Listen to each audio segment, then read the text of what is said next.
আমি দুইবার করছি, আর একবার আমাকে করাবো। আল্লাহ পাক আমাকে হেফাজত করে নিয়ে গেছে। আমি ভালো মতো হজ করতে পারছি, এই জন্য আল্লাহকে শুকরিয়া আদায় করি। আমি রওজা মাওমুরও খুব সুন্দরভাবে জিয়ারত করছি।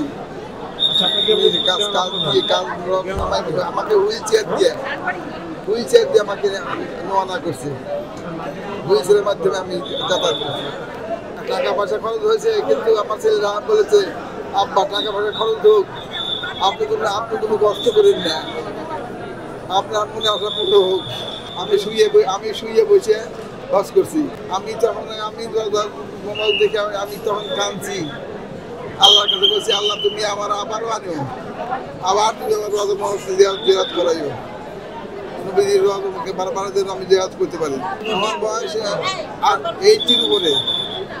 আমার বাবা যখন হজে যাওয়ার নিয়ত করলো, তখন তো আমরা অনেক কষ্ট পাইছি যে আমার আব্বা এই বয়সে হজে যাবে, সে ওইখান থেকে আবার ফেরত আসবে কিনা। হ্যাঁ, সেটা নিয়ে আমরা অনেকই করছি। এখন দেখি আমার আব্বা বলতেছে যে আমরা যাবো, আমার মায়ের কষ্টটা করবো। এখন আমার আব্বা এখানে ছিল, তখন আমরা অনেক টেনশন করছি যে আমার আব্বা দেশে ফিরে আসবে কিনা, আর আমার বাবাকে আমরা কি পাবো কিনা। আমার আব্বা এখন হজ করে আসছে, আমরা এখন অনেক আনন্দিত সবাই।